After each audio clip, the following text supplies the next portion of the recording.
Здравствуйте, это новости Татарстана в субботу. В студии Елена Зинатуллина. И вот о чем сегодня расскажем. Сохранение татарского языка, обучение имамов и исламский банкинг. Индустрия только-только развивается у нас. Я сюда приехал именно с таким острым вопросом. Это халяльный банкинг. Духовенство обсудило вопросы, которые волнуют всех татар. Подробнее о них в репортаже Вероники Гайнудиновой. Новые автобусы для сельчан, ремонт больницы, весенние полевые работы и свадьба.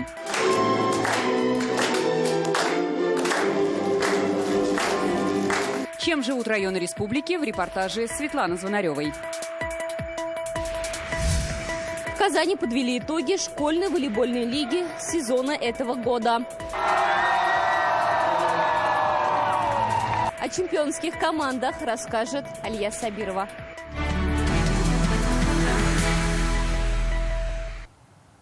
Всю эту неделю Казань находится в центре международных событий. Форум «Россия. Исламский мир». Казань-форум объединил 18 тысяч делегатов из более чем 80 стран. Самые представительные делегации приехали из Узбекистана, Сенегала, Турции, Кыргызстана, Малайзии, Афганистана, Арабских Эмиратов, Казахстана, Азербайджана, Туркменистана, Пакистана, Ливии, Катара, Омана. 180 мероприятий, 120 заключенных соглашений, целый ряд выставок. В центре внимания логистика и финансы, бизнес и кадры, халяль-индустрия, туризм и культура. Сегодня на республиканском совещании первые итоги форума подвел Рустам Минниханов. В целом, масштабы и дух прошедшего форума показали, что в современных международных реалиях попытки изоляции России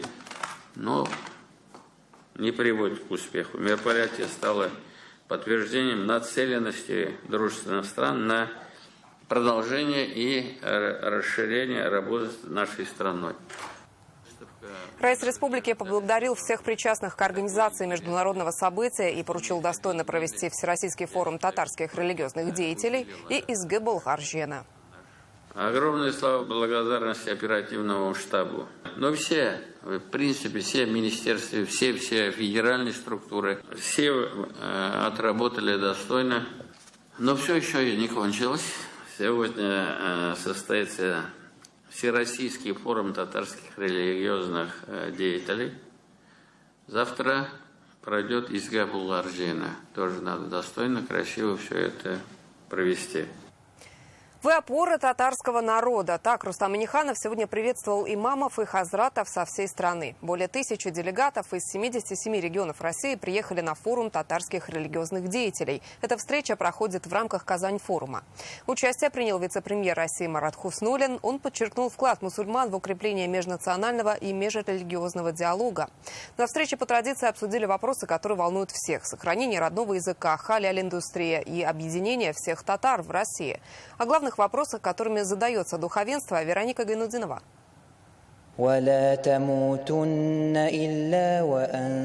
Встречу по традиции начали с молитвы. В зале больше 1000 имамов. В президиуме вице-премьер России Марат Хуснуллин, раис республики Рустам Минниханов и духовные лидеры. В приветственном выступлении Марат Хуснуллин подчеркнул, Владимир Путин неоднократно отмечал неоценимый вклад мусульман в укрепление межнационального и межрелигиозного диалога, сплоченность страны и сохранение культурного многообразия.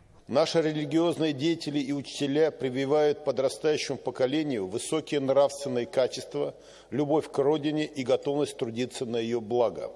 Одновременно религия ислам помогает мусульманам из разных стран социализироваться в российском обществе. Рустам Минниханов отметил, Россия ведет большую работу с исламским миром и активно сотрудничает. В непростое время мусульманские партнеры не отвернулись от нашей страны и заинтересованы во всестороннем развитии. Татарские религиозные деятели сегодня опора республики. Татарстанда әлі 30% қана татар яши қалғаннары Россия өлкәнләрендә, шит илләрдә һәм менә шушындай форманы табып, сезнең белән ел сайын очрашып, изге Болгар җирлегенә бергә барып, бу эшләр менә шундый зур файдалар бирә. Форум позволяет обсудить развитие религии в современной России и не только. Сегодня говорили об объединении татар со всей страны. Совместными усилиями в этом году помогают пострадавшим от наводнения в Оренбургской, Тюменской, Курганской и Омской областях.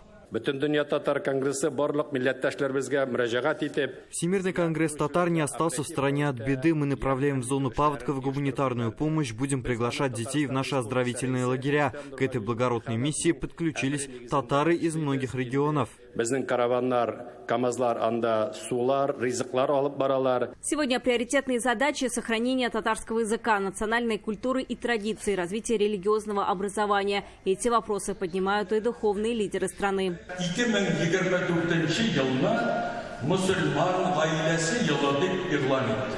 2024 год мы объявили годом мусульманской семьи. Сохранить верность семейным ценностям – важная задача. Если утратим семейные ценности, исчезнут и наш язык, и наши традиции. В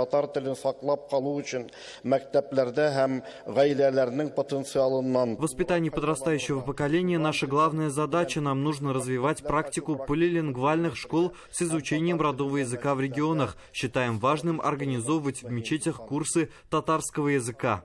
Татарский язык преподаем с 1998 года в Пермском мусульманском колледже, говорит Артур Хазрат Габдулин. За эти годы религиозное образование получили больше 500 имамов. Раньше обучали только заочно, теперь и очно. 2022 года мы получили лицензию. Сейчас у нас в колледже обучаются как молодые, так и взрослые. На очном отделении у нас 13 человек. На заочном отделении у нас там больше людей.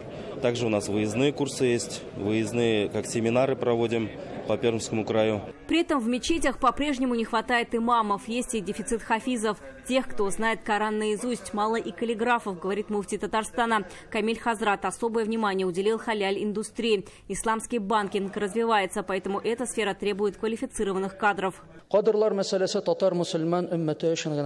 Татарстане сейчас работает 11 исламских финансовых организаций, создано 14 продуктов. Это ипотека, банковская карта, халяльные инвестиции, но надо контролировать их реализацию. Если исламские продукты начнут выпускать и продавать без контроля, не будет доверия. Дулат Хазрат Сагитов из Омской области приехал на форум для сотрудничества по исламским финансам. У них работает 2 филиала Татарстанского банка. Хочет, чтобы в регионе открыли офисы для мусульман. У нас братья есть, которые ипотеку полностью категорически отказывают от ипотеки, от кредитов. И с годами уже кто-то 10 лет, кто-то 15 лет снимает жилье. Своего жилья нет. И в ипотеку не берут. Поэтому ждут, когда будет исламский банкинг. И таких людей много. Вот я сегодня привез прям где-то 60 потенциальных клиентов. После пленарного заседания делегаты разъехались по дискуссионным площадкам. В Академии наук прошли чтение имени Шагабуддина Марджани. Здесь обсудили богатое наследие татарского богослова и просветителя. Как отметили, его идеи сыграли важную роль в развитии татарского сообщества. И сейчас каждый находит в его трудах ответы на вызовы времени. Завтра участники форума посетят ИСГ Балгаржина. Вероника Гайнуддинова, Адель Мендубаев, Рамзиль Гарипов, ТНВ, Казань. Пострадавшим от паводка жителям Омской области из Казани отправили гуманитарную помощь. Груз собран по поручению Рустама Минниханова Всемирным конгрессом татар. Активно присоединились и татарские предприниматели. В первой партии 18 тонн необходимых вещей. Это питьевая вода, продукты длительного хранения, бытовая химия и обогреватели. Напомним, в ночь на 8 мая в татарском селе Ашиваны прорвало дамбу. Многие дома остались под водой, жителей эвакуировали. Для помощи Всемирный конгресс татар открыл специальный счет. Все неравнодушные могут присоединиться к сбору. Реквизиты на экране. Для удобства можно воспользоваться QR-кодом. Когда в стране там или здесь происходят природные катаклизмы, мы видим такое явление, как единение гражданского общества, людей, государственных структур и общественных структур, структур бизнеса для того, чтобы быстро и максимально эффективно помочь людям, которые пострадали и несут большие потери. И мы напоминаем, Духовное управление мусульман приглашает всех на ИСГ Балгаржи. На мероприятие пройдет в это воскресенье, 19 мая, в Древнем Болгаре. Традиционно состоится коллективный намаз под открытым небом и будет представлена насыщенная культурная программа.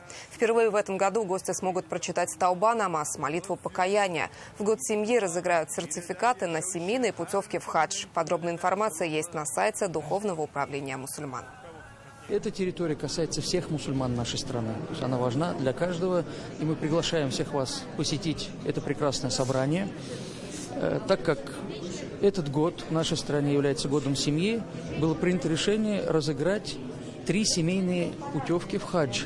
Но есть одно условие – быть семейным и со своей семьей, со своей парой, то есть мужу с женой, жене с мужем, присутствовать во время розыгрыша после обеда. И, Аллах верса, в следующий год мы сможем отправить 3 семейных пары, поэтому передайте своим друзьям и приходите сами. Из-за заморозков в начале мая в Татарстане погибло 5000 гектаров сахарной свеклы и рапса. Об этом рассказал глава Минсельхоза Марат Зябаров на совещании в Доме правительства. До минус 7 градусов опускалась температура в Азнакаево и Актаныше. На сегодня пострадавшие площади практически полностью пересеяны. С начала мая по республике в среднем выпал 31 миллиметр осадков. Это 75% нормы. Дожди сдерживали темпы сева, но в то же время пополняли запас влаги в почве. Сейчас посевная в самом разгаре. Яровых культур посеяли 2/3 от плана. Началась посадка картофеля. Среди муниципальных районов высокая организация посевной у Тетюшского. Посеяно 91% площадей. Лениногорского, Заинского по 84%, Буинского 81%, Муслимского 80%. На этой неделе все внимание было приковано к важному экономическому событию «Казань-форум», проходящему в столице Татарстана. Тем временем в городах и районах республики продолжается ежедневная работа, которая направлена на улучшение качества жизни жителей. Какую лепту в это внесли за неделю руководство районов, предприятий и простые татарстанцы, расскажет Светлана Звонарева. В Нижнекамском районе идет обновление сразу нескольких социальных объектов. В селе Шереметьевка начался второй этап капремонта больницы. Здесь откроют отделение гериатрии и поликлинику. В Камских Полянах масштабно обновляют спортшколу. На это выделено 400 миллионов рублей. На очереди ремонт районной больницы. Задача сейчас это, во-первых, оснащение специалистами. Второе – это ремонт основных узловых зданий Камской, Полянской и Шереметьевской. Ну и потом это первичное звено в самих селах. На центральных улицах набережных Челнов началась санитарная обрезка деревьев. Специалисты срезают сухостой, который представлял опасность как для пешеходов, так и для техники. Везде они, эти деревья, везде вот стоят. И страшно. Вот идешь, ладно мы, а с колясками вот гуляют. Ну, сухостой, конечно, его надо спиливать, потому что вдруг сильный ветер и упадет на кого-нибудь, не дай бог. Эти деревья очень опасные, потому что все ветки падают, все рушится. Из-за этого проводим санитарную обрезку этих деревьев. Их убираем. Сносим полностью, чтобы они не мешались. В Азнакаево в первый рейс отправились автобусы большой вместимости, которые получили по федеральной программе. В машинах система навигации, видеонаблюдения и умные валидаторы. Автобусы уже давно не обновлялись. 3 автобуса будут ходить по маршрутам, по городу. Люди уже давно просили об этом. Аграрии Нурлатского района провели сев яровых культур. Засеяно 45% запланированных площадей. Всего планируют 30 тысяч гектаров. Также продолжается сев подсолнечника. Хлеборобы оценили состояние многолетних озимых культур после заморозков. Благодаря минеральным удобрениям морозы не нанесли растениям серьезного ущерба. У крупных хозяйств идет реорганизация, и поэтому большие площади, отведенные под весенний сев, будут обрабатываться под чистый пар. И подготовка будет идти под озимые культуры. К заготовке кормов приступили в Заинском районе. Здесь прошла приемка кормозаготовительной техники. Механизаторы должны в 2-недельный срок провести первый укос. Надо все-таки в районе подготовить нам 1,5-годичный запас кормов для животноводства. Это значит 1,5-годичный запас. Это 50 тысяч тонн сенажу и 36 тонн силуса. Для этого у нас в районе имеется всего 8200 гектаров кормовых культур. Трудовые будни сменяются радостными событиями. На этой неделе в Заинском районе родилась новая семья. Военнослужащий, участник спецоперации и его невеста Алина поженились. Оба выросли и живут в деревне Ахметьево. Знают друг друга с детства. В этом году в Заинске это уже 13-я свадьба участников СВО. С начала операции в семьях бойцов появились на свет 14 малышей. Светлана Звонарева, ТНВ, Татарстан. Почти 13 миллиардов рублей на ремонт Горьковского шоссе в Казани направит корпорация «Дом РФ». Заявку Татарстана на инфраструктурный заем одобрил Президиум правительственной комиссии по региональному развитию. По словам вице-премьера страны Марата Хуснуллина, реконструируют 18 километров шоссе. Его пропускная способность вырастет вдвое до 11 тысяч машин в час. Будет 3 подземных и 5 надземных пешеходных переходов, тоннели, путепровод, тротуары, велодорожки. На протяжении 11 километров нет светофоров. Число число полос увеличится с 4 до 6. Благодаря ремонту на прилегающих территориях планируют построить больше 1 миллиона квадратных метров жилья. Весной змеи наиболее опасны. Пик нападений приходится на май, предупреждают лесничие. Несмотря на прохладную погоду, даже в местах массового отдыха можно встретить, к примеру, ядовитых гадюк, у которых сейчас период размножения. Змеи собираются в клубки и ведут себя весьма агрессивно. Что делать при встрече с ними, нижнекамские лесничие рассказали горожанам. В рейд по местному лесу отправилась и Светлана Звонарева. Добрый день, Нижнекамское лесничество. Хотим вас предупредить в связи с теплой погодой установившейся. Сейчас выходят змеи греться. Любителям гулять на свежем воздухе участковые лесничие рассказывают, как вести себя при встрече со змеями. Пенсионеры говорят, в лесу гуляют часто, но присмыкающихся здесь не видели ни разу. Но в жизни такие встречи случались. Змею круговой лежала, и я смотрю, на меня так как бы посмотрела, я убежала, в общем, ушла, и все. Один раз в жизни видела, и на всю жизнь запомнила. Такие профилактические беседы участковые лесничие проводят со всеми, кто встречается им во время рейда. В пригородной лесополосе Нижнекамска вводятся уж, медянка и степная гадюка. Последняя смертельно опасна. Одевайте в лес, если идете, сапоги. Выше колен змея не кусает. Если вдруг, не дай бог, укусит, с собой в лес берите также супрастин, аллергические реакции, потому при укусе нога опухает. Ни в коем случае не отсасывать яд, не накладывать жгут, потому жгут, если наложат, прекращается поток крови и идет омертвение. У присмыкающихся сейчас брачный период. Несмотря на прохладную погоду, змеи проявляют активность, и вероятность встречи с ними особенно велика. Клубок, порядка 40-50 змей в нем. Крутится, как футбольный мяч. Прямо она крутится, идет, как живое существо. Лучше бежать, потому если она разобьется, это 50 змей выползет сразу. В этом сезоне в нижнекамских больницах не зафиксировали ни одного случая укуса. Но врачи предупреждают, если змея все же напала, нужно сразу же обратиться за медицинской помощью. Светлана Звонарева, Анастасия Шакирова, Рафаэль Ракипов, ТНВ, Нижнекамск. У татарстанских справедливоросов сегодня произошла смена руководства. В Казани на отчетно-выборной конференции партийцы избрали нового председателя регионального отделения. Бизнесмен и депутат Госсовета Альмир Михеев, возглавлявший отделение с 2020 года, сложил свои полномочия. Новым руководителем стал офицер, депутат Казгордумы Рушан Мингазов. С прошлого года он проходит контрактную службу в зоне СВО, сейчас приехал в отпуск. Его кандидатуру рекомендовал президиум партии «Справедливая Россия за правду». Почему слагаю полномочия? Потому что считаю, что 2 срока – это достаточно для политического деятеля. Более того, Россия изменилась. Российская Федерация – это уже совершенно другая страна, не та, что была в 2020 году, когда я, вступил в эту должность. Сейчас это другая страна. Сейчас мои знания, мои умения, мои навыки предпринимателя и инженера, и производственника более важны в моем бизнесе, на нашем предприятии. Именно на этом я пытаюсь сосредоточиться сейчас. Для меня эта партия, политическая тематика, она очень близка. Я довольно-таки активно работал в Казанской городской думе. Альмир Александрович оставил нам хорошее наследие. Мы будем двигаться в этом же направлении. Где-то что-то подкорректируем. Но в целом за 4 года партия показала в республике очень хороший результат. Завтра День печати Татарстана. Этот праздник отмечают журналисты, издатели, полиграфисты, ветераны отрасли и начинающие труженики пера.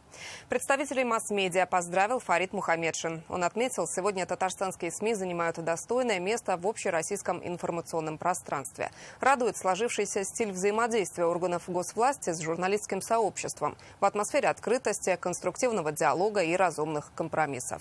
Фарид Мухамедшин отметил, информационное поле в современном мире не знает границ. На смену журнально-газетному монологу пришел живой, эмоциональный и порой острый диалог. В нем активно участвуют не только профессиональные журналисты, но и новые медиа. Сегодня в Казани прошел финал школьной волейбольной лиги республики. Этот сезон выдался самым масштабным за всю историю. В нем приняли участие более 33 тысяч юных игроков-любителей. Победителей сегодня лично поздравил Фарид Мухамедшин. Он отметил, этот проект стал одним из самых массовых спортивных мероприятий в Татарстане. В его основе не только игра, но и патриотическое воспитание молодежи. Кто завоевал чемпионский титул, расскажет Алия Сабирова.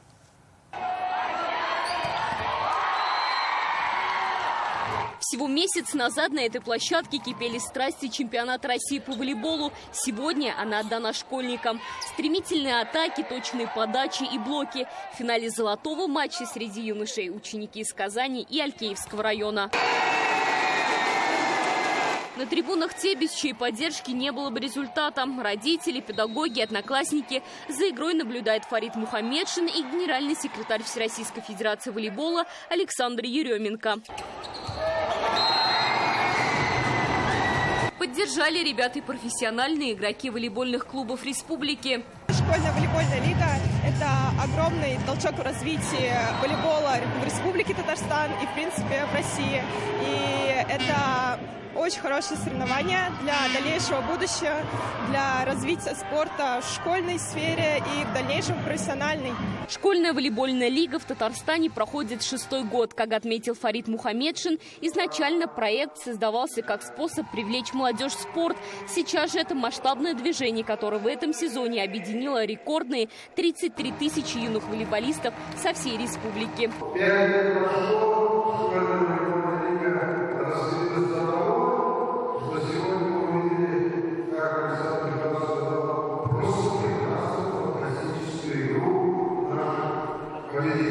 Александр Еременко отметил положительный опыт Татарстана в проведении школьной волейбольной лиги. Он подчеркнул, в планах масштабировать проект на федеральном уровне.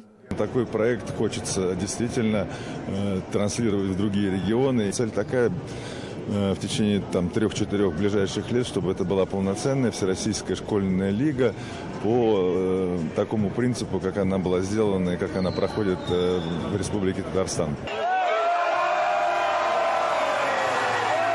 И вот она, долгожданная победа. Чемпионский титул завоевали казанские гимназисты. Среди девушек зеленодольские волейболистки. Это большая мечта для каждого — оказаться здесь, в центре волейбола, где играют профессиональные игроки. Когда ты приходишь просто смотреть на «Зенит Казань», радуешься за игроков, но когда есть возможность самому сыграть здесь, это, конечно, совершенно другие эмоции. И ради этого в том числе мы работали. И лично я благодарен каждому игроку, потому что без одного мы бы здесь не стояли. Какие дальнейшие планы?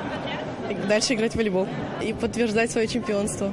Мы чемпионы! Алия Сабирова, Данил Филатов, ТНВ, Казань. День открытых дверей прошел в Казанском танковом училище. С работой альма-матер защитников Родины познакомились около 200 юнармейцев и студенты военно-учебного центра КНИТУ-КАИ. Они сейчас выбирают первую или дополнительную профессию.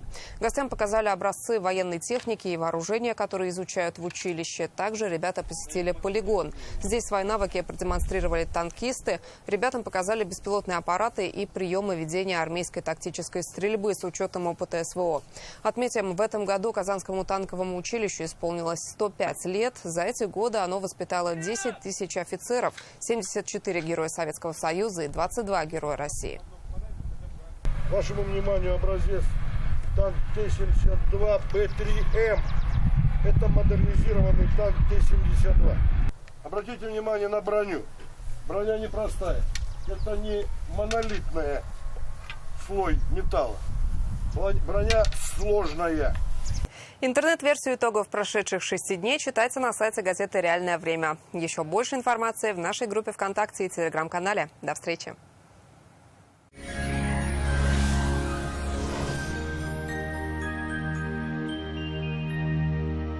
Здравствуйте, Исянмысыз, в студии Динар Бадрудинов. В Татарстане с каждым днем температурный фон будет повышаться. Ночью будет все так же прохладно. Подробности после полезной информации.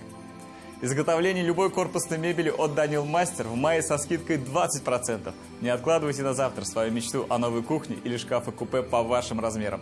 Узнайте подробности по телефону в Казани 2167 166. По данным сервиса Яндекс.Погода, в Варске, Высокой горе, Кукмаре будет ясно, дождей не ожидается. Температура днем плюс 16-17, ночью от плюс 1 до плюс 4 градусов. В Буинске, Кайбицах, Дрожжаном солнечно, без осадков. Температура днем 15-18, ночью от 2 до 6 тепла. В Мамадыше, Нурлате, Черепшане тоже ясно, дождей не обещают. Температура днем плюс 17, ночью от плюс 1 до плюс 5. В Нижнекамске, Актаныше, Сарманово будет светить солнце, дождей не обещают. Днем 16-17, ночью 2-4 тепла. В Альметьевске, Азнакаево, Лениногорске температура днем 16-17 градусов выше нуля. Ночью от 1 до 3 градусов со знаком плюс. Здесь тоже ясно, дождей не прогнозируют. Продажа квартир в жилом комплексе «Новые горки» в строящихся кирпичных домах с чистовой дизайнерской отделкой и отделкой White Box в окружении Горько-Скамейстевского парка и шаговой доступности от метро «Горки». Узнайте подробности по телефону 2677 677. Строительная компания «Грань». Квартиры с чистовой отделкой для тех, кто выбирает жизнь в новом формате. Жилой комплекс «Город-парк. Новые горки». 2677 677.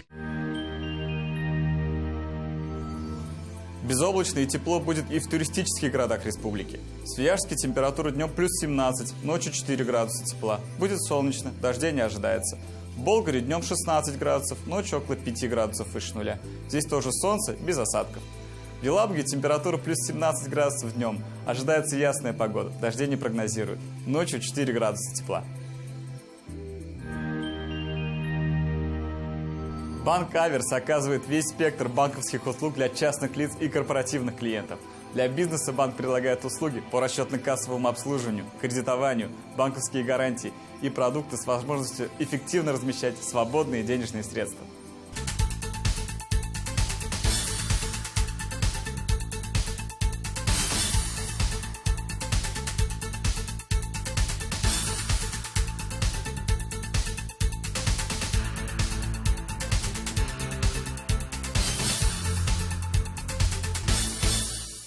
Санчи благотворно влияет на работу всего организма, дает энергию, улучшает кровообращение, укрепляет иммунитет, нормализует сон, способствует устранению головных болей и хронической усталости. Полезные свойства санчи проверены веками, недаром его называют сокровищем китайской медицины.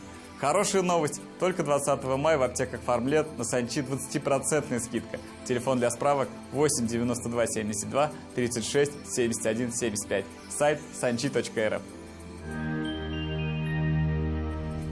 В Казани обещают теплое, солнечное воскресенье, без осадков. Температура около 18 градусов днем и около 6 градусов выше нуля ночью. Атмосферное давление 759 миллиметров ртутного столба. Ветер северо-восточный 3,5 метра в секунду. Влажность воздуха 24%. Магнитный поле Земли спокойный. Это все о погоде. Берегите себя. Хороших выходных. Энергозамышловался.